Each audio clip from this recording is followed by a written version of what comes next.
¿Qué tal? Muy buenas noches a todos.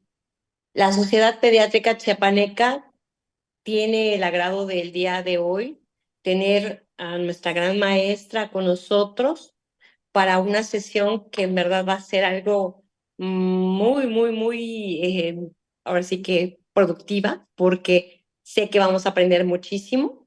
Bienvenidos a todos. Vamos a dar unos minutos para poder empezar la sesión del día de hoy. Primero quiero rápidamente darles un mensaje de los patrocinadores, ¿verdad? Tenemos muy en puerta ya casi el 41 Congreso Nacional de Pediatría, el cual como cada año lo hace la Asociación Mexicana de Pediatría en el World Trade Center Ciudad de México. Las fechas en este año van a ser del 23 al 26 de julio. Están todos cordialmente invitados. Ya saben que la verdad es que es un congreso que está muy a la vanguardia, con temas de mucho interés, de mucha relevancia, muy actualizados para que podamos pues seguir formándonos en nuestro quehacer médico, ¿verdad? Entonces ese es uno de los mensajes principales que tenemos en este momento. Y bueno, después les voy a hablar un poquito de la trayectoria de la doctora Sandra Luz Beltrán Silva, quien va a ser nuestra ponente el día de hoy. La doctora pues es egresada del Hospital Infantil de México, Federico Gómez, como infectóloga pediatra. Hace apenas unas horas atrás platicábamos en que pues ella es una de las, vamos a decirlo así, hijas del doctor Santos Preciado. Digo hijas porque pues fue formada muy a su forma del doctor, ¿verdad? Y con esta calidad, esta gran pasión por lo que es la pediatría y la infectología. Entonces, para mí en verdad ha sido un gran gusto de que la doctora nos vaya a dar esta charla. Ella, dentro de sus pues logros que la doctora ha tenido, pues se fue a hacer una especialización en medicina tropical a España. Allá estuvo ya hace buen ratito. Actualmente ella es quien lleva el programa de niños infectados y niños, bueno, sí, de VIH, perdón. Y aparte de eso, pues ha participado a nivel nacional de la creación precisamente de las guías del manejo y atención del niño con VIH. También es pionera pues, en Chiapas y en todo México sobre tuberculosis, experta también en el tema de lo que es la leishmaniasis. Entonces, realmente, híjole, la doctora, yo creo que es una piedra angular aquí en Chiapas para la infectología pediátrica. Digo, actualmente existen muy buenos infectólogos pediatras, ¿verdad? También en el Hospital de Especialidades Pediátricas, pero definitivamente creo que nuestra maestra siempre va a ser quien eh, figure dentro del listado, ¿verdad? De estas personalidades en la infectología pediátrica. Y bueno, el día de hoy nos va a compartir sus conocimientos amplios sobre el tema de tuberculosis, que pues a mí me daba tanta risa, ¿verdad? Cuando escuchaba que en el sexenio de Salinas de Gortari la habían declarado como ya que no existía en México, ¿no? Y pues bueno, sabemos de antemano que todo esto son fines políticos, pero la realidad es de que últimamente pues han ido creciendo cada vez más y más los casos de tuberculosis en el estado y pues en pediatría sabemos que es la gran simuladora, porque a todo se parece, ¿no? Y puede ser la que menos la pensemos precisamente ante el cuadro clínico tan variable que puede existir, ¿no? Y hay que ser como decíamos el otro día, ¿no? Como sabuesos de oler al paciente para poder saber por dónde caminar para el diagnóstico de los niños. Entonces, sin más preámbulos, doctora, muchas gracias en verdad. Y pues empezamos. Gracias, gracias Laurita, qué linda. No, al contrario, es un honor para mí estar aquí con ustedes y este tema pues es un tema que a mí me encanta, ¿verdad? Lo aplico casi diario. Eh, es un tema muy amplio, por supuesto que no tengo el dominio del mismo por la amplitud de pues de todos los conocimientos que se generan día a día, pero sí les digo que nosotros aquí en el Hospital Gómez Maza de Tuxtla Gutiérrez, sí hemos tenido una experiencia constante con niños con este diagnóstico, así es que mi deseo es poderles transmitir estas vivencias que hemos tenido con grandes dificultades a veces para llegar al diagnóstico, pero que finalmente pues nos dejan mucha enseñanza.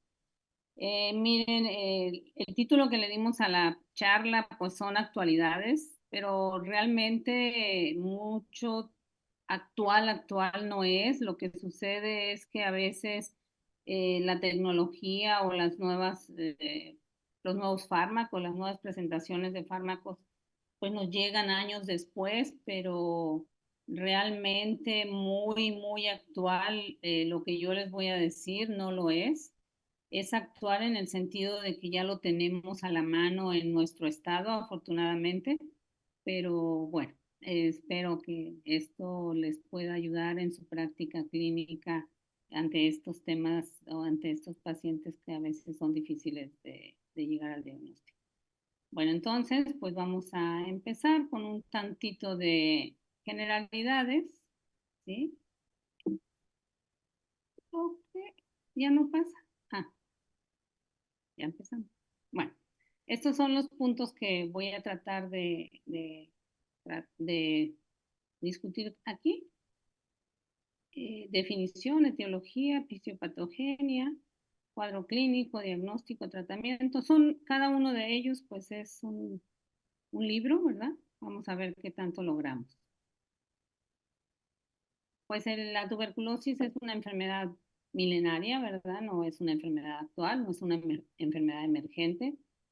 Todos los que estamos aquí, desde que estudiamos, sabemos de la tuberculosis, pero sí cada vez podemos tener más facilidad de llegar al diagnóstico de la misma. Es una enfermedad infectocontagiosa y primariamente está localizada en el pulmón. O sea, la tuberculosis es una enfermedad que entra por la vía aérea y de ahí parte para ser una enfermedad multisistémica con un gran número de presentaciones y manifestaciones clínicas. Lo que decía la doctora, pues nos puede simular un sinfín de enfermedades. La tuberculosis como enfermedad de tuberculosis solo es secundaria etiológicamente a un grupo de bacterias que se llama complejo Mycobacterium tuberculosis. Tenemos micobacteriosis, pero tuberculosis solo corresponde a las enfermedades que son secundarias etiológicamente a Mycobacterium tuberculosis. Ahí está Mycobacterium tuberculosis. Tuberculosis, Mycobacterium bovis, que es el origen de la vacuna BCG, pero que también la tenemos todavía como una causa de transmisión a través de la leche cruda de vacas. Mycobacterium africanum, Mycobacterium microti, caneti, pinnipedi y algunos dos por ahí más que son muy poco comunes. Las últimas estimaciones corresponden a lo que ocurrió en el 2022 y están en las páginas del 2023. Lo del 2023, la verdad, hasta el día de hoy lo estuve buscando y no lo encontramos con la facilidad que lo podemos encontrar cualquiera de nosotros.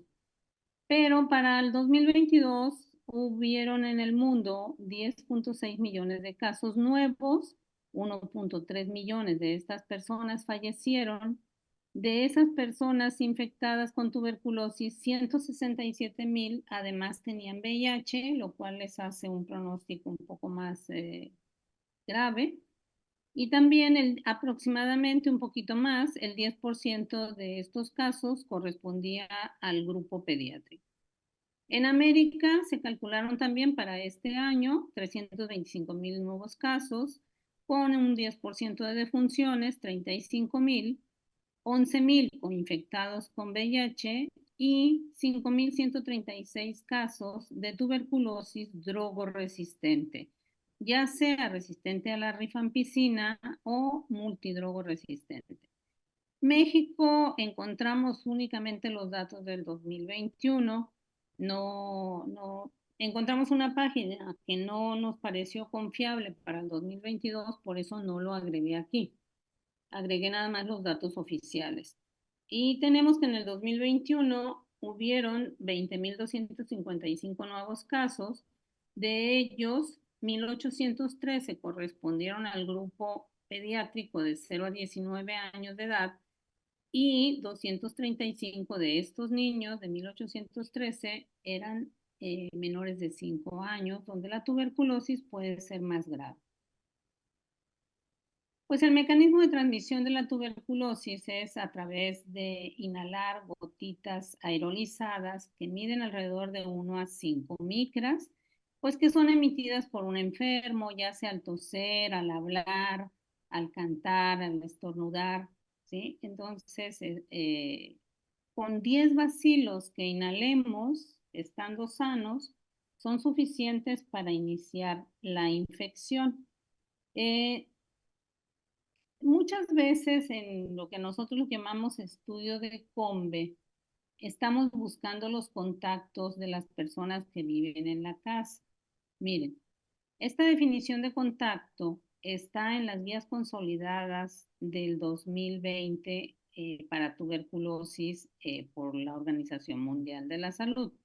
Aquí es muy interesante lo que nos dice la definición de contacto, porque nos dice que contacto es una persona que comparte el mismo espacio con el caso índice o con el enfermo bacilífero en un ambiente cerrado por una o más noches o por periodos diurnos frecuentes y prolongados que son más de 4 horas aproximadamente 3 meses antes de que iniciemos el tratamiento. O sea, nuestros niños infectados estuvieron aproximadamente hace 3 meses en contacto con alguno de los enfermos bacilíferos de su comunidad, de su familia o del ambiente donde viven, ¿verdad? Los enfermos con TB laringia son los más efectivos en la transmisión. Se dice que cuando hay una persona con TB laringia, con que mantengamos una conversación persona a persona, o sea, de frente, va a ser suficiente para generar una infección en una persona sana. Entonces, volviendo al contacto del espacio cerrado 1 o 2 noches, nosotros hemos encontrado que aquí en las comunidades de Chiapas, las personas viven en su casa, pero resulta que el fin de semana se van a pasar el fin de semana a casa de los abuelos, a casa de los suegros, a casa de un hermano. Tuvimos la desgracia de perder 2 lactantes donde una familia de jóvenes visitaba a otra familia de jóvenes los fines de semana, porque eran hermanos, entonces se visitaban los fines de semana, pero vivían en comunidades totalmente separadas. Esto vino a crear esta evidencia mayor para nosotros de esta definición que nos da la guía consolidada de la Organización Mundial de la Salud para la tuberculosis. Una vez que se da el contacto, que nos exponemos o que el individuo se expone a Mycobacterium tuberculosis, tenemos 3 posibilidades. Una, que el individuo sano elimine la infección a través de su inmunidad innata o adaptativa. Entonces, sí recibe los bacilos, pero a nivel alveolar es suficiente la acción de los macrófagos y con esto el paciente no pasa más. Pero otro punto es la persona que recibe los bacilos llegan a los macrófagos alveolares y de ahí inician una replicación bacteriana saliendo a otros macrófagos y haciéndose un granuloma. Entonces, esto se llamaría infección latente. A través de este primer paso de infección, un grupo pequeño de pacientes van a desarrollar una infección activa. Entonces, aproximadamente el 70% de las personas en el mundo no se infecta. Del 30% de las personas que se infecta, 80 a 90% se van a quedar como latentes y un 10% van a desarrollar la enfermedad activa. Entonces, ese es uno de los puntos donde tenemos grandes diferencias en el comportamiento clínico. Ahora, una vez que se forma el granuloma, ¿sí? Ya sea que se quede latente, en esto va a haber un control continuo del individuo sano para que la bacteria no se salga del granuloma. Es como si el granuloma fuera una pared de contención. Una pared de contención, pues que está dada por células, ¿no? ¿Y qué células son? Pues son principalmente macrófagos. Pero hay otras células, también hay neutrófilos, también hay linfocitos, pero los que realmente están conteniendo la infección, pues son los macrófagos. Este granuloma lo podemos tener años y no pasar a más, ¿sí? Sin embargo, podemos llegar a tener una enfermedad que nos inmunocompromete y entonces tener una reactivación. Y entonces vamos a tener una enfermedad postprimaria. Bueno, ¿qué es lo que sucede cuando los niños, ¿sí? No, que generalmente son los que menos contienen la enfermedad, los menores de 1 año, pues entonces la bacteria llega al pulmón. Ahí en el pulmón hace la primera implantación a través de los granulomas, pero a través de esto, ¿sí? Va a desarrollar una diseminación linfohematógena. Esta diseminación linfohematógena se puede ir a toda la economía. Entonces podemos tener guardado la tuberculosis en los riñones, en los huesos, en las meninges, que eso es lo más grave para nosotros en pediatría, en los ganglios, por supuesto, que es la forma extrapulmonar más frecuente en todo el mundo, la ganglionar, en las gónadas, en la piel, en el ojo, donde quiera, multisistémica.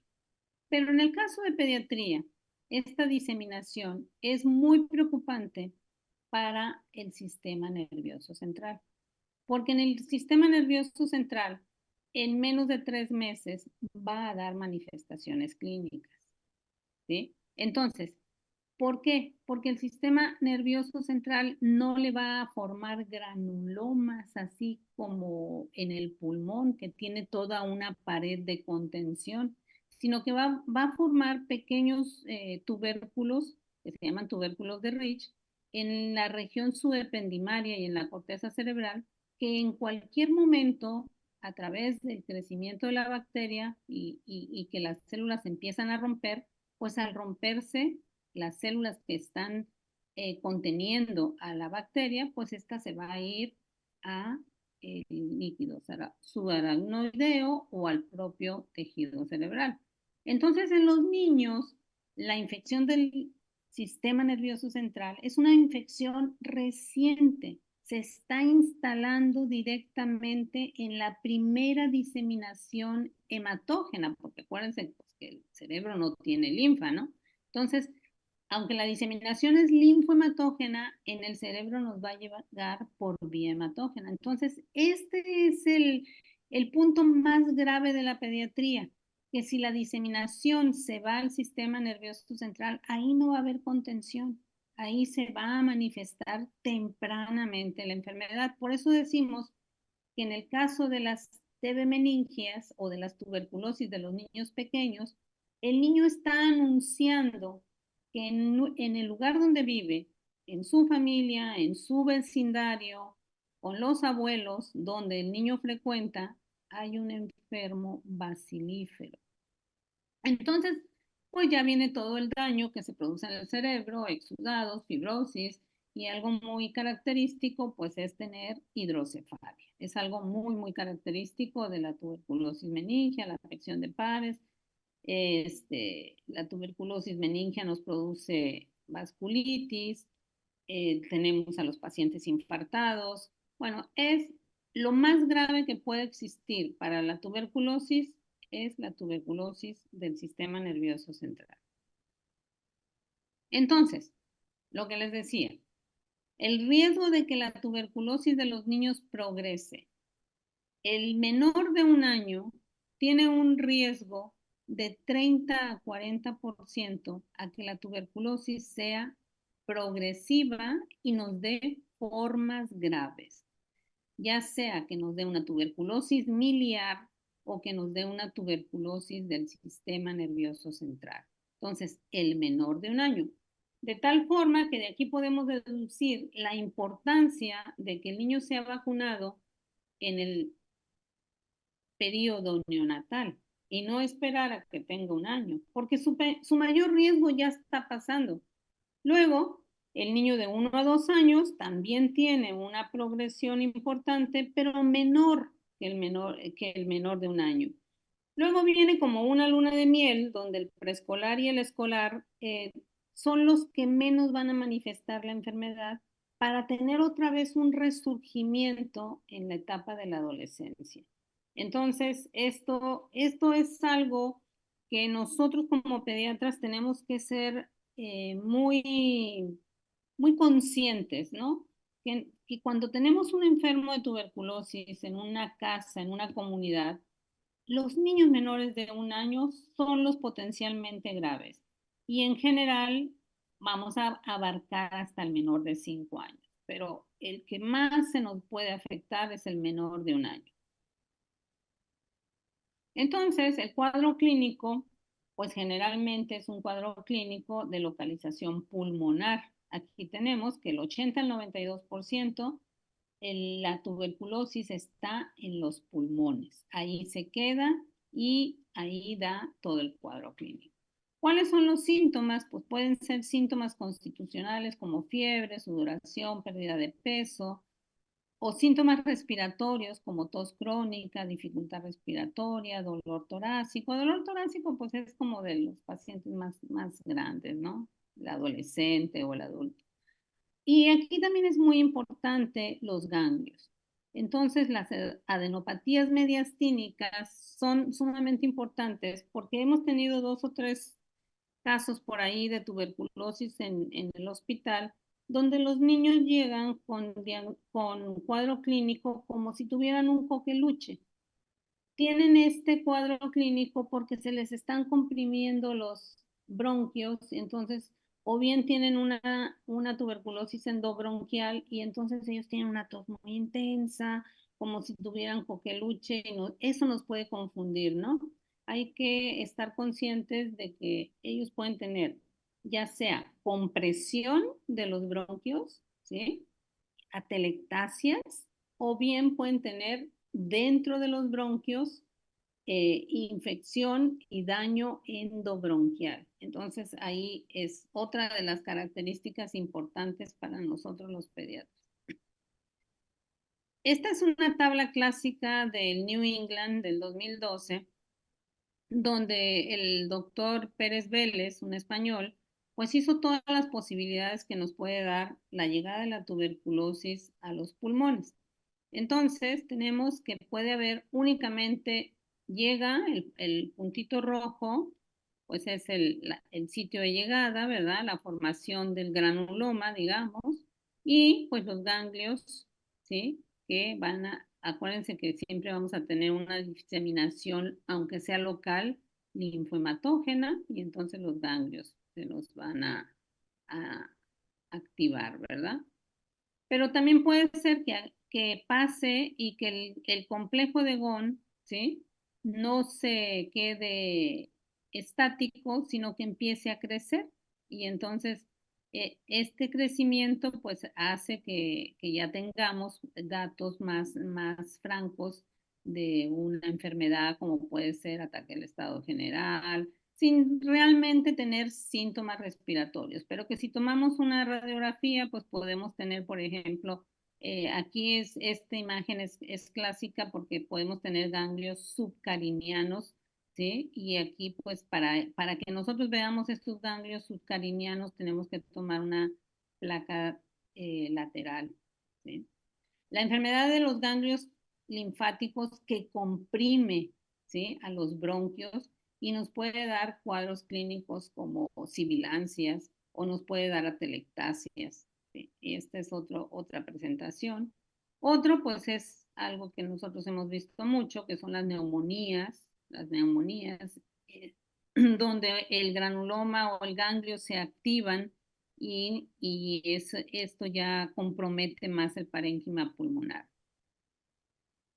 O una neumonía muy expansiva, ¿verdad? Una neumonía progresiva, necrotizante, o una enfermedad miliar, como es la figura F, un derrame pleural, ¿sí? O una combinación de los anteriores con derrame pleural, un derrame pericárdico, que ahorita les voy a presentar un casito porque tuvimos en el hospital, o la enfermedad propia del adulto, que esta es muy raro que la veamos en los niños pequeños. Aquí la enfermedad del adulto, que es la postprimaria, que los granulomas se quedaron, pero que con el paso del tiempo se activaron, la tenemos más en los adolescentes. Es muy raro que la tengamos en el menor de 5 años.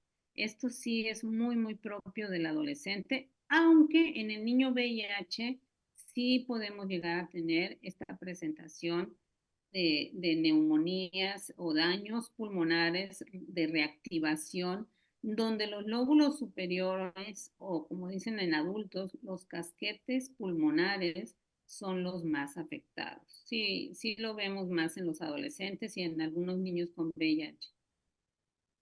Entonces, desde el punto de vista clínico, tenemos tres grandes grupos. El niño que está expuesto, pero que no ha desarrollado síntomas o que no tiene evidencia de la infección. El niño que está infectado y el niño que está enfermo. El niño que está expuesto generalmente es un contacto reciente, es cuando detectamos a un adulto y vemos que hay 5 niños en la familia. Bueno, pues esos 5 niños son expuestos y están en contacto estrecho con el paciente bacilífero, pero generalmente son asintomáticos. Eso no quiere decir que en las siguientes semanas o meses no puedan desarrollar la enfermedad. Son los niños que deberíamos de vigilar más estrechamente, sobre todo si son menores de 2 años. Ellos tienen una placa normal y pensamos que ya la libraron y resulta que no ha sido el momento de presentación del cuadro, porque generalmente pues podemos tener un periodo de incubación hasta de 3 meses. Entonces no es suficiente con que tengan una placa normal en el momento de la detección. Deberíamos de vigilarlos un poco más. Pueden tener una prueba de tuberculina negativa por lo mismo, porque no han hecho respuesta, o una prueba de inmunodiagnóstico negativa, como es la liberación de interferón gamma. Y el niño infectado es el niño que estuvo expuesto, pero que no tiene síntomas, está sintomático, pero que si nosotros le ponemos una prueba de tuberculina o le hacemos un interferón gamma, pues el niño va a ser positivo y tiene una placa de tórax normal. Y este es el niño que está infectado, pero no está enfermo y que finalmente lo vamos a catalogar como tuberculosis latente. Y el enfermo, pues que va a tener una clínica compatible, pero no la clínica del adulto donde tiene tos, hemoptisis, sino el niño que deja de crecer, el niño que tiene eh, decaimiento, que tiene regresión. Es un niño que puede tener hallazgos radiológicos, pero pues no siempre, ¿verdad? Porque pudo haber llegado la tuberculosis al pulmón y no quedarse ahí. Solo el 60-70% de las extrapulmonares tienen evidencia pulmonar, o sea que vamos a tener un 30-40% de niños que tienen tuberculosis en otro sitio de la economía y la placa de tórax está normal.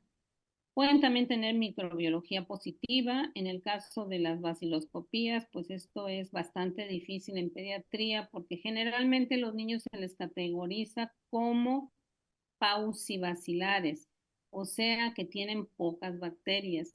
Entonces podemos tener que las baciloscopías están negativas y creer que el niño no está enfermo. Y también podemos tener cultivos o reacción en cadena de polimerasa positiva para el Mycobacterium tuberculosis y estos son niños enfermos. Entonces, analizando brevemente, porque sí quiero tocar casi todo y el tiempo pues no es así como para toda la noche, ¿verdad?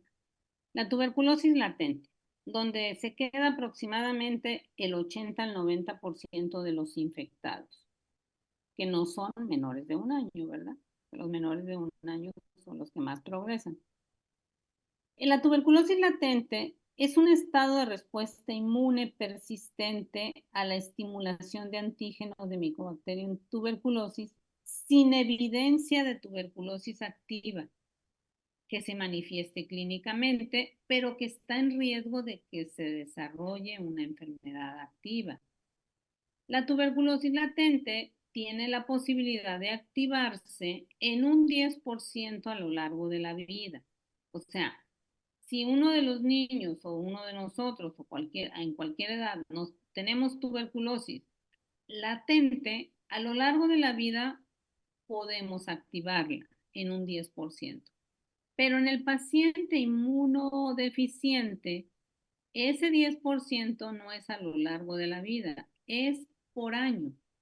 Si el niño tiene VIH, cada año que viva, si tiene una TB latente, tiene la posibilidad de pasar a TB activa. Entonces, el inmunocompromiso es muy importante para esto. La persona, además, que vive con VIH, tiene 19 veces más posibilidad de desarrollar TB activa. Y la TB latente es el gran reto final en la eliminación de la tuberculosis en el mundo. ¿Por qué? Porque los latentes lo tienen por años guardado. ¿Qué quiere decir? Que tenemos en la población un, un reservorio que es el propio humano para que en el futuro estas personas con TB latente la activen y vuelvan a desarrollar la tuberculosis. Entonces, la eliminación en el mundo de la tuberculosis no es tratar a los enfermos activos, porque el enfermo activo o se cura o se muere, pero en un corto tiempo. En cambio, la TB latente dura años. Entonces, el 25% de la población en el mundo se considera que tiene TB latente. Si nosotros somos 8 billones de personas en el mundo, quiere decir que tenemos 2 billones de personas guardando tuberculosis que en cualquier momento la va a activar y va a ser la fuente de que el número de pacientes aumente en el mundo. Entonces, tratar la TB latente es una de las pautas más importantes y más difíciles, además, para eliminar la tuberculosis en el mundo. ¿Sí? Entonces, por eso quise poner esta diapositiva de que nosotros debemos de buscar la TB latente y debemos de tratar a nuestros niños de TB latente. Ahorita les voy a decir. Entonces, los niños que tienen contacto con un bacilífero en casa y son sintomáticos, pues no hay problema, porque los que están sintomáticos los vamos a estudiar, les vamos a hacer investigación de una tuberculosis activa para tratarlos. El problema es los asintomáticos, porque generalmente no hacemos nada, ¿sí? Entonces, esta tabla que está en las guías consolidadas nos dice que si el niño que tiene contacto en su casa, ¿sí? Ya sea porque durmió una noche con los abuelos tosedores o bien porque vive y todos los días tiene contacto con un bacilífero, si este niño es asintomático, aquí en el no, si este niño es asintomático y tiene menos de 5 años, y es asintomático, no tiene anorexia, no tiene falla para crecer, ha estado creciendo bien, juega, no tiene baja actividad, no ha perdido el neurodesarrollo. Este niño, solo por edad, deberá recibir profilaxis para tuberculosis latente, solo por tener menos de 5 años, sin necesidad de que hagamos PPD o tomemos liberación de interferón gamma. ¿Sí? Entonces, niño contacto, asintomático, ya tengo placa de tórax, ¿sí? No tiene ningún síntoma y la placa está normal y no tengo PPD, no es necesario tener PPD para este menor de 5 años. A todos por edad se les debe dar isoniazida en el caso de México. Ahorita les voy a poner las pautas. Pero si el niño tiene más de 5 años por edad y está asintomático, tiene una placa de tórax normal, sí le debo de aplicar o PPD, que es la prueba de tuberculina, o buscar liberación de interferón gamma, que no la tenemos disponible en nuestro medio, pero que sí está en el medio privado.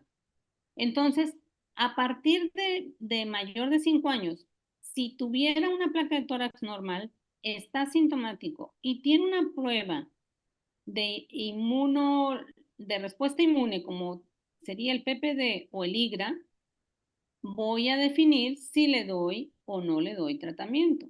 Por supuesto que si está todo esto negativo, no recibirá tratamiento para TB latente. Eso no quiere decir que no lo siga cuidando. Eso quiere decir que le voy a cuidar, ¿sí? Su crecimiento y desarrollo, sus síntomas a lo largo mínimamente de un año o como cualquier niño de su edad que debe de tener vigilancia, crecimiento y desarrollo. Y lo que pasa es que nos desentendemos de los niños. Hacemos el escrutinio, vemos que la placa está normal, el PPD está negativo y como que lo damos de alta. Pero él puede estar en periodo de incubación o puede estar en periodo de ventana. La ventana es que no ha hecho respuesta. Entonces, vamos.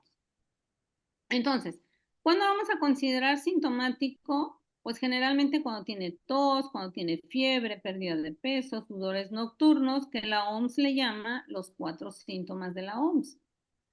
O bien en niños más grandes, generalmente adolescentes, tienen hemoptisis, tienen dolor torácico, tienen respiración acortada, porque pues ya también tienen síndromes restrictivos. Pero en el menor de 5 años, si es contacto, si lo queremos estudiar para tuberculosis, solo con que tenga anorexia, falla para crecer, o que haya dejado de jugar o tenga baja actividad, será suficiente para considerar que tiene cuadro clínico. Claro, en el contexto de ser contacto de un bacilífero. El problema es que muchas veces no sabemos que es contacto de un bacilífero, porque las personas niegan que hay un enfermo en casa o cerca de ellos. Tienen una especie como de estigma, ¿sí? Hacia decir que sí son contactos. Entonces, el esquema de la tuberculosis latente, básicamente en casi todas las guías, es con isoniazida. El problema de la isoniazida es que se da de 6 a 9 meses, ¿sí?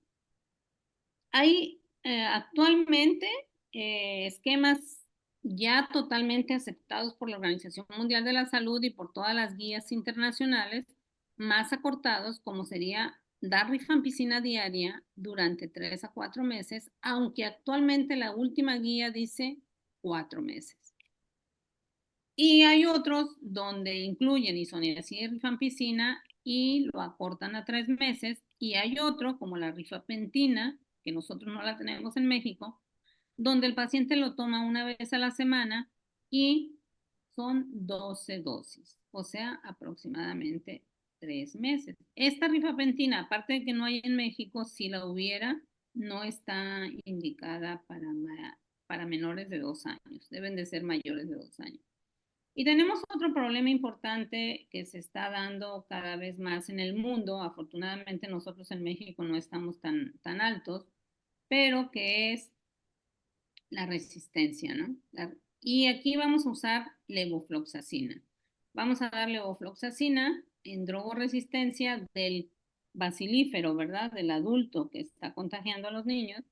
Y en los menores de 15 años la vamos a dar de 15 a 20 miligramos, pero si tienen más de 35 kilos, ya vamos a dar ya no por kilo, sino 750 miligramos diarios. Y si tienen más de 45 kilos, pues 1 gramo diario. En el caso de la levofloxacina, pues es algo que hay que vigilar porque puede dar un acortamiento del PR y entonces pues darnos arritmias cardíacas. Bueno, pasando a la tuberculosis activa. ¿Sí? Ya vimos que la tuberculosis latente es con la que más se nos van a quedar los niños y que van a tener el riesgo de, a través de toda su vida, desarrollarla en un 10%. A menos que tuvieran VIH, pues un 10% por año. La tuberculosis activa, ¿sí? Que esta es la menos, pero que es la que realmente nos pone en riesgo de muerte los niños. Aquí tenemos el caso de un niño, ¿sí? Que lo vimos en el año 2022. Ustedes ahí ven los datos del radiólogo.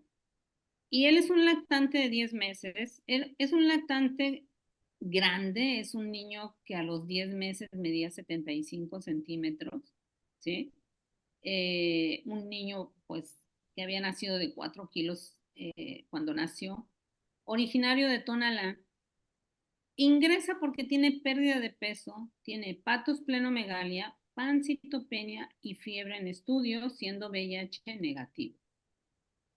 Cuando ingresa al hospital por tener pancitopenia, hepatosplenomegalia y fiebre, pues se considera un diagnóstico probable leishmaniasis visceral, que ustedes saben que hemos tenido en el estado épocas de mucho diagnóstico de leishmaniasis. Ahorita está un poco de bajada, pero que pues es algo que debemos de considerar en nuestro medio, ¿no? La madre andaba en silla de ruedas. Entonces, cuando el doctor de la sala me pidió que yo viera al niño, le digo, ¿y por qué está en silla de ruedas, señora? Una señora como de 30 años, ¿no? Una mujer bastante joven. Tuve una fractura de cadera. ¿Y eso? No supieron por qué. La señora tuvo una fractura de cadera probablemente por una tuberculosis de cadera, ¿sí? Y no fue estudiada. Entonces ahí empezó el abordaje y la mandamos a medicina interna. El niño tenía un Ginesper negativo en jugo gástrico, ¿sí? Pero tuvimos esta radiografía en el estudio de la fiebre en general, le hicieron una tomografía de abdomen, donde aquí en el lado derecho de la pantalla, ustedes pueden ver la gran hepatosplenomegalia que tenía el niño y que desgraciadamente aquí donde están los datos de la tomografía, está aquí atrás de estas letritas, hay un granuloma o hay un infiltradito que lo vemos en la axial, ¿sí? En el lóbulo inferior derecho. Entonces yo le dije al pediatra de la sala, oye, pues mira, si tuviera leishmaniasis no tendría por qué tener este infiltrado pulmonar. Y luego la señora tiene fractura de cadera, ¿sí? ¿Por qué no le pusimos un PPD porque hemos tenido, pero fue negativo? Lo que pasa es que el niño pues estaba en una cuestión aguda y probablemente estaba en alergia, ¿no? Total, ya tenía más de mes y medio el niño hospitalizado, no llegábamos a nada, ¿sí? Le dije, pues le demos antifímicos. Hablé con los papás, les dije, pues miren, el que tenga ahí en el pulmón una, un infiltradito, una lesioncita, quiere decir que la tuberculosis entró. No se quedó en el pulmón para hacerle daño como neumonía, pero ahí está la huella, ahí está. Entonces, eh, bueno, le dimos orodispersables que ya los teníamos en mayo del 22, ya vamos a tener 2 años nosotros con los orodispersables, más etambutol, y pues a la semana de manejo, a la semana, el niño ya tenía otro semblante, ya había mejorado la hemoglobina que tenía 6 y no lo querían transfundir, porque pues tampoco tenía dificultad respiratoria y los papás estaban así como que sí que no y pues bueno, no se transfundía y qué bueno, ¿verdad? Porque con el puro tratamiento antifímico el niño resolvió pancitopenia, resolvió fiebre, el niño ya terminó el tratamiento antifímico, está súper bien, es un niñote grande, muy bien, muy, muy bien. Entonces, pues clínicamente la pauta de mejoría fue la que confirmó el diagnóstico, porque como les digo, los niños difícilmente van a ser bacilíferos y entonces llegar al diagnóstico. Lo que podríamos hacer ahorita, que ya terminó el tratamiento y que ya no está en alergia, es aplicar un PPD y es probable que sea positivo. ¿Por qué? Porque es la memoria de la enfermedad que tuvo, ¿no? Y eso confirmaría, porque no estaba vacunado para tuberculosis. Esta es otra niña, otro paciente, es una niña de 2 años, 5 meses, que nació en el Hospital Pascasio Gamboa y que ingresa ahora en noviembre del 2023 porque el padre muere en septiembre. La madre se va a la comunidad a hacer todas las cuestiones funerarias y viene hasta noviembre pues con la niña bastante avanzada en VIH-Sida. De hecho, trae a los dos, a otro niño con ella también, infectado. Ingresamos a la mamá, al hijo y a la hija. Entonces la niña, esta chiquita, estaba desnutrida de tercer grado, ahorita está en desnutrición de segundo, ya ha mejorado bastante. Tenía cuadros febriles y diarreicos de larga evolución. Y en la placa de tórax, no sé si ustedes alcanzan a ver, aquí en la base izquierda tenemos broncograma aéreo. También lo tenemos un poquito del lado derecho, ¿no? Pero donde es más evidente es aquí aquí a nivel de la silueta cardíaca. Lo hablamos con radiología y entonces el radiólogo dijo, pues le hagamos una tomografía. Ok, pues le hagamos una tomografía, ¿verdad? En la tomografía encontramos este foco neumónico basal izquierdo con bronquiectasias, niña VIH. Eh, Cuando tenemos pacientes VIH, no debemos iniciar el manejo antirretroviral si no hemos iniciado el manejo antifímico. Es muy, muy importante que en el paciente VIH primero descartemos la presencia de tuberculosis porque el manejo de tuberculosis va primero que el manejo antirretroviral. Entonces iniciamos el manejo antifímico con orodispersables de fase intensiva y etambutol. El orodispersable trae rifampicina, isoniazida y piracinamida, así es que el etambutol tiene que ser agregado. 2 semanas después se le agregaron los antirretrovirales con doble dosis del dolutegravir porque la rifampicina pues nos baja la dosis del dolutegravir, por lo tanto hay que dobletear la dosis de dolutegravir. Pues la niña la vimos hace 15 días, ha subido 2 kilos, pesaba 5, no, ha subido 2,5 kilos porque llegó a pesar 5,600 teniendo 2 años y medio de edad y ahorita pesa 8 kilos. Pues es otra niña, no caminaba, ya empieza a caminar, muy bien. O sea, también el diagnóstico lo confirmó la respuesta al tratamiento porque pues los estudios salieron todos negativos. El PPD es negativo porque además pues tenía CD4 de 18, una exageración de casi nada de CD4, ¿no? Bueno, este es otro caso que lo tuvimos también en el 22. Este, y es una lactante de 8 meses de edad que venía de Copainalá con cuadro febril de 2 meses de evolución y que en los últimos días antes del ingreso tenía dificultad respiratoria progresiva, de tal manera pues que la mandaron para el hospital. A su ingreso tenía una anemia moderada de 7 y VIH negativa, ¿no? Siempre, siempre buscar VIH es sumamente importante. Es el otro gran mensaje que yo quisiera dejar con ustedes. Toman una placa de tórax por la dificultad respiratoria que traía y encuentran esta cardiomegalia tan importante, ¿no? La primera intención de primera fue pues que tuviera una miocardiopatía o bien que tuviera una enfermedad lisosomal. Sin embargo, cuando ya llega el cardiólogo pediatra y le hace un ecocardiograma, pues se evidencia una pericarditis muy importante y se extraen en ese momento aproximadamente 400 mililitros de líquido citrino. Teníamos al mismo tiempo una tomografía de la niña donde se veían estos infiltrados pulmonares, ¿sí? De predominio izquierdo, pero también estaba comprometido el lado derecho. Entonces el cardiólogo, el pediatra y yo dijimos, bueno, si tiene una pericarditis con líquido citrino, pero además tiene esta este daño pulmonar tan importante, pues puede ser tuberculosis. Entonces, la madre no decía que hubiera un tosedor en la familia.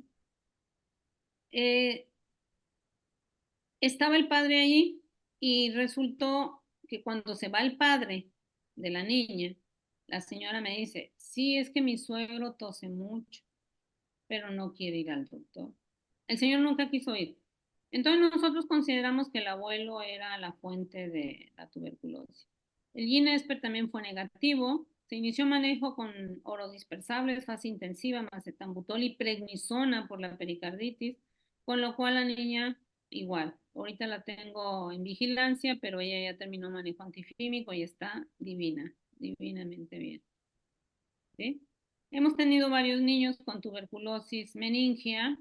Recientemente tuvimos una niña también de 2 años que llegó por síndrome coqueluchoide con 60,000 leucocitos y pensaron que era tosferina. La tuberculosis raro, pero también nos puede, así como nos puede dar pancitopenia, también nos puede dar reacción leucemoide, ¿sí? Entonces, la niña tuvo T de meningia, ella sí tuvo cultivo positivo para Mycobacterium tuberculosis. Prácticamente la meningitis bacteriana con el manejo de la vacuna para neumococo y hemófilos influenza tipo B, pues casi no tenemos la meningitis bacteriana que vivimos por allá en los años 80, 90, antes del 2000.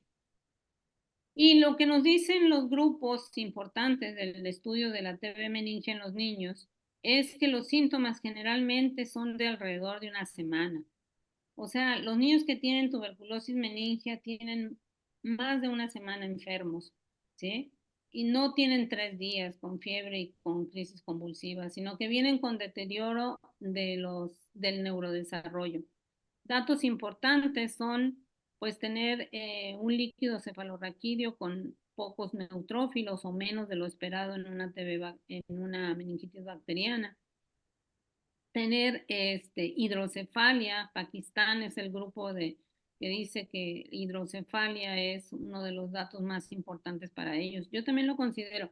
La niña que recientemente diagnosticamos no tenía hidrocefalia cuando recién ingresó, pero cuando se reportó el cultivo, que tenía como unas 8 semanas después, el cultivo tardó más o menos 8 semanas, la hidrocefalia ya estaba presente. Es muy importante la hidrocefalia. Cuando tengamos la sospecha de TB meningia, hay que hacer una tomografía o resonancia magnética contrastada para ver los realces, como vemos en esta tomografía T1, perdón, en esta resonancia T1, los realces leptomeningios, ¿no? Esto frecuentemente lo vemos en el hospital. Entonces, el diagnóstico pues tiene que ver mucho con la historia clínica. El 70-80% de las personas nos va a referir que hay una persona tosedora en la familia o en los contactos próximos, que pueden ser los amigos, que pueden ser los familiares cercanos. Entonces, pero pues como les digo, sí hemos visto que hay gente que lo oculta, ¿no? Porque les da pena. Hay que buscar el antecedente de vacunación. La vacuna no es al 100, pero sí nos da una protección de un 70-80% para las diseminadas, ¿sí? Y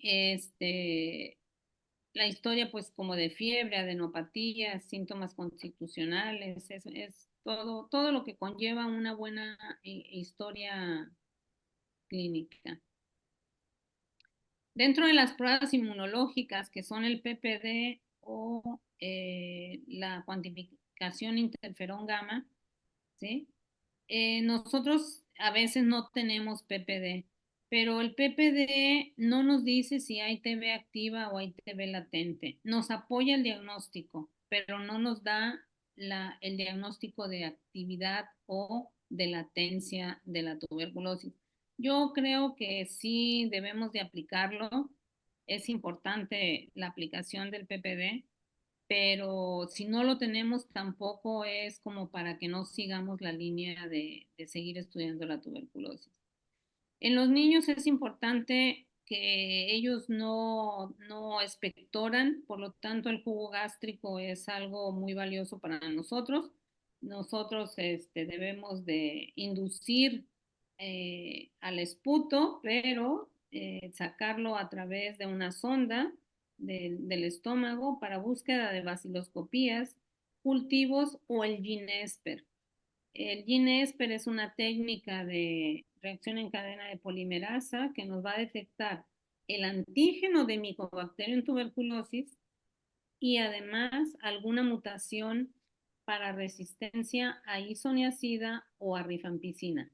El primer Ginesper que tuvimos lo que detectaba era la mutación a la resistencia a rifampicina. ¿Por qué? Porque esta es la forma más grave de resistencia, dado que la rifampicina es como el agente bactericida más importante para la tuberculosis. Entonces, tener quemada la rifampicina es algo bastante delicado para el diseño de un nuevo manejo, ¿sí? De hecho, lo tenemos que hacer en comités para tener toda pues las posibilidades de qué manejo que además no los tiene que mandar México, ¿no? Entonces, esto lo tenemos en el laboratorio estatal. Incluso la gente que está en el medio privado se puede poner en contacto con el laboratorio estatal, pero pues no se vale que toman los líquidos cefalorraquídeos y no les dan el estudio adecuado, ¿sí? Si ustedes están pensando en una infección del sistema nervioso central, deben de buscar la manera de que ese líquido llegue al laboratorio estatal, porque el laboratorio estatal es el único que nos lo hace. Yo no he sabido que en la privada lo hagan. Luego, pues la placa de tórax, que debe de ser parte de lo fundamental, de lo básico, ¿sí? Que puede estar normal, pero que si no está normal, nos da mucha confianza en que cuando menos tenemos un problema pulmonar y pues la tuberculosis entró por el pulmón, ¿verdad?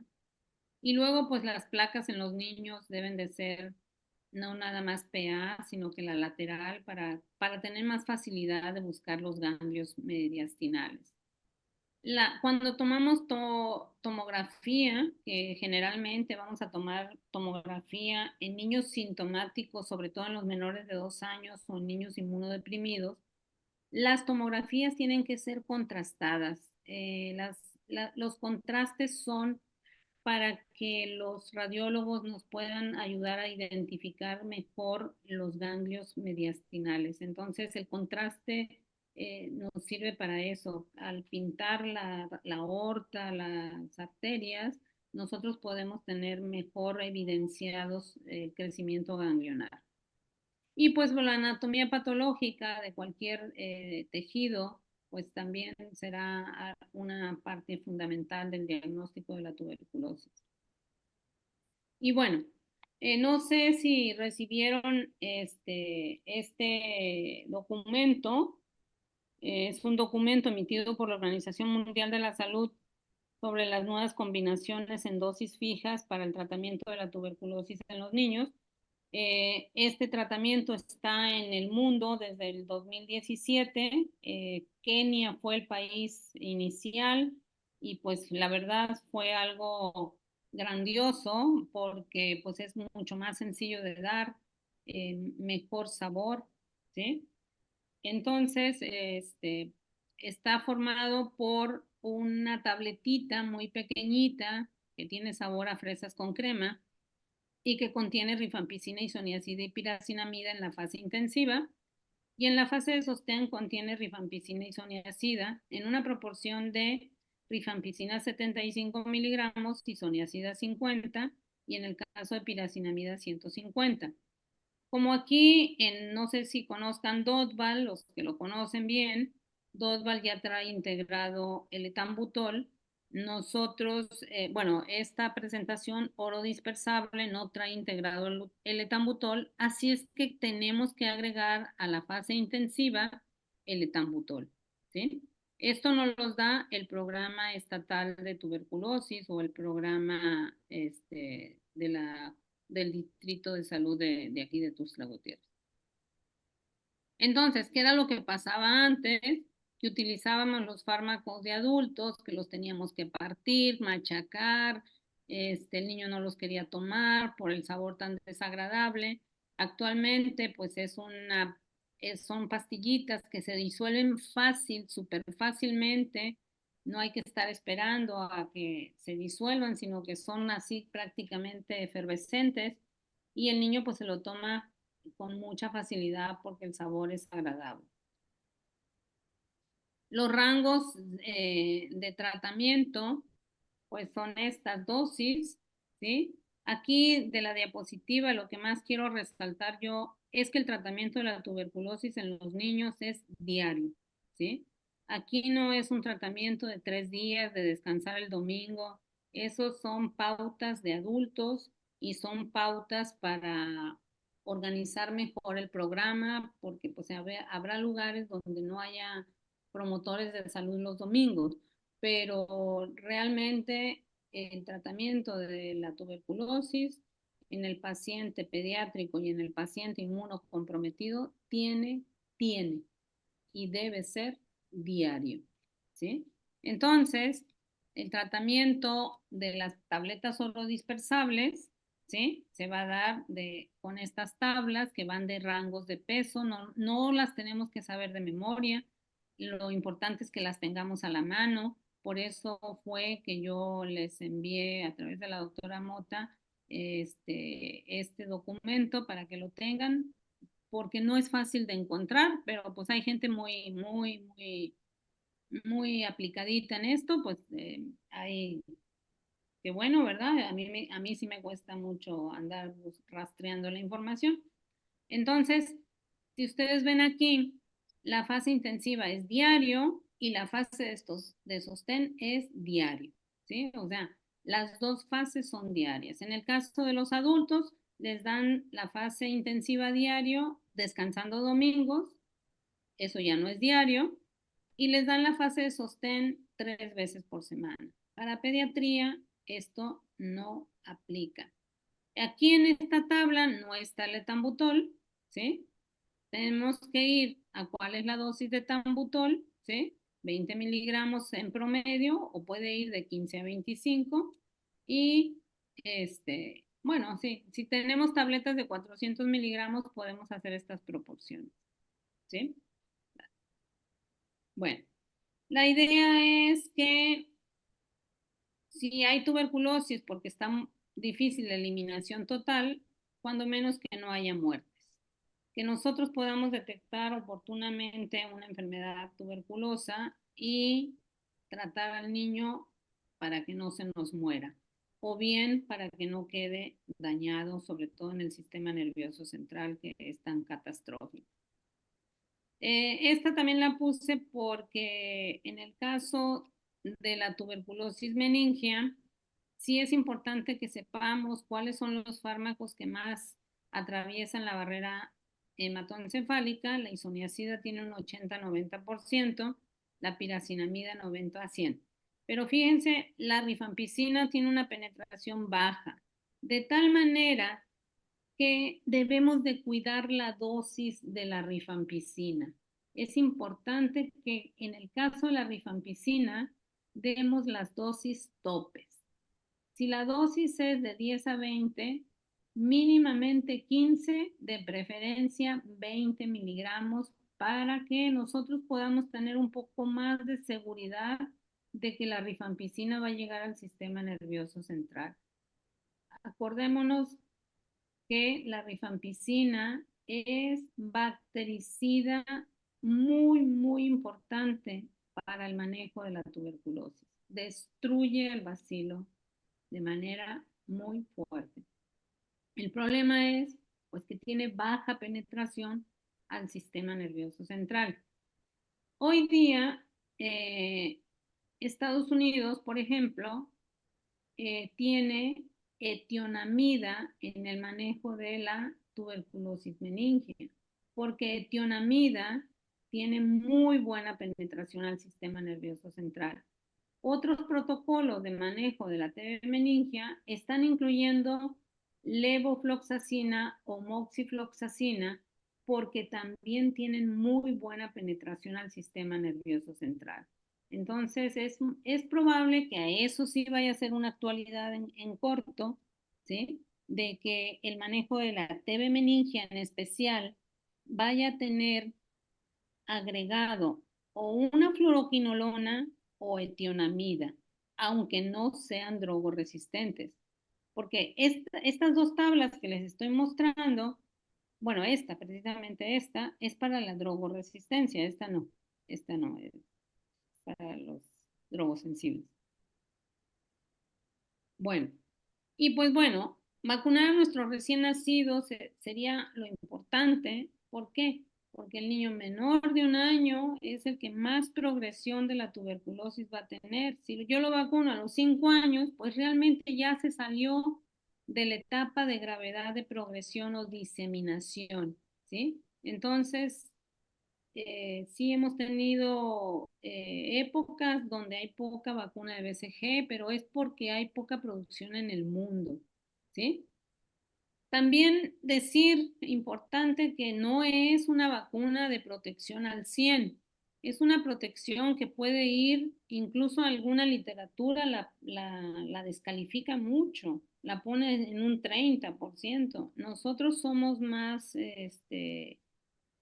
optimistas y le ponemos un 70-80%. La BCG me sirve para evitar la TB diseminada y de ellas, en los niños, la meningitis, ¿sí?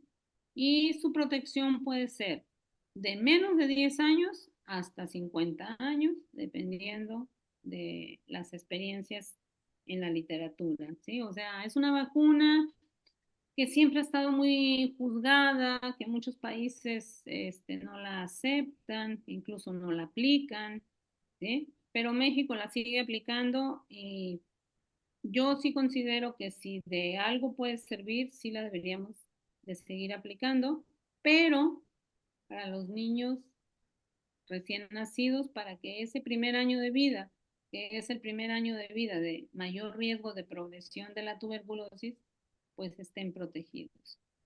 Y creo que es mi última diapo. Espero no haberlos cansado mucho. Laurita. No, doctora, para nada, ¿cómo cree? Al contrario.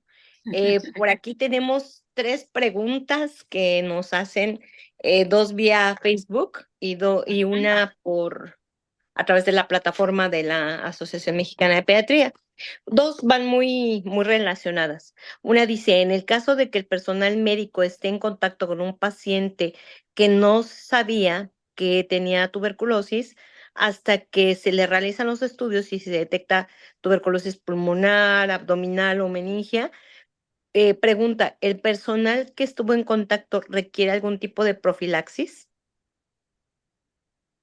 Bueno, en el caso de la tuberculosis en pediatría, los niños prácticamente son no contagiosos. Entonces, la gente que trabaja con niños, esa preocupación no es importante. Lógico que como personal de salud, todos nos debemos de proteger de cualquier enfermedad de transmisión aérea, ¿no?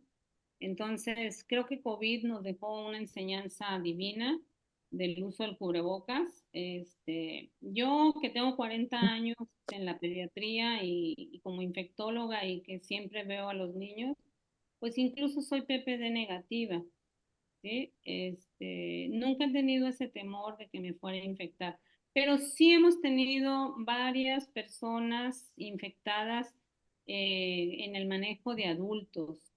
Eh, si la persona se infectó, lo que debe de hacer es el estudio. ¿Está en latente? ¿Se quedó en TB latente o pasó a TB activa? Una de las enfermeras que estuvo en la consulta externa hace unos 2 años, después del COVID, después de lo fuerte del COVID, la chica se quejaba mucho de tos y que, es que el COVID me dejó muy dañada y el COVID me dejó muy dañada, ¿sí? Pues tenía una tuberculosis activa tremenda. Y ella era porque todavía está ahí, es enfermera de la consulta externa. Y nosotros pues no tenemos así como que un grupo de, por ejemplo, mis niños de tuberculosis no son bacilíferos. En medicina interna, pues sí reciben pacientes post tratamiento, pero es del centro de salud. O sea, ella debe haber tenido una TB latente del pasado y se le reactivó cuando se enfermó de COVID. No, yo creo que lo que tenemos que hacer es un buen uso del cubrebocas como lo hemos hecho hasta ahora. Los pacientes bacilíferos adultos sí deberían de estar en cuartos de presión negativa, ¿no? Es una enfermedad de transmisión aérea, pero pues eso muy pocos hospitales lo tienen. Así es. La otra, Muy bien, gracias, doctora. La otra pregunta con respecto a los casos que presentó, que si estos niños estaban vacunados, que si tenían vacuna de BCG. no, no estaban vacunados. Ninguno de los tres niños estaba vacunado. Sí. Ni la niña de VIH, ni la pericarditis, ni la pancitopenia, ni la niña que tuvimos hace poco, ¿te acuerdas? La Ujú, de la TB meningia, sí, no estaban vacunados. Sí, sí, sí hay que creer en la vacuna, o sea, no, no es protección absoluta, pero la verdad sí nos disminuye la incidencia de tuberculosis diseminada. Y todos los que presenté son diseminados. Bueno, excepto la de VIH-Sida solo era pulmonar. ujú, muy bien. Yo creo que más claro esta respuesta, ¿no? Tenemos que confiar en la vacuna. Desgraciadamente, pues no hay insuficiencia en toda la República Mexicana ni en todo el mundo, pero pues cuando tengamos un niño que tengamos que hacer la recomendación, pues sí es ser muy enfáticos en la importancia de esta vacuna, ¿no? Sí. Quiero agregar que me lo han preguntado, ¿verdad? Cuando no hay cicatriz, no quiere decir que el niño no haya quedado bien vacunado. Hay un 10-20% de niños que no les va a quedar cicatriz. 20 se me hace mucho, pero eso leímos hace poco. Pero se me hace mucho. Casi todos, un 10% de niños no tienen cicatriz y están bien vacunados. ¿Cómo lo puedes corroborar? Poniéndole un PPD. Y ya, si el PPD está positivo, pues quedó bien vacunado. Muy bien. Pues son todas las preguntas, doctora, porque una se repite acerca de la exposición de los trabajadores de la salud, ¿no?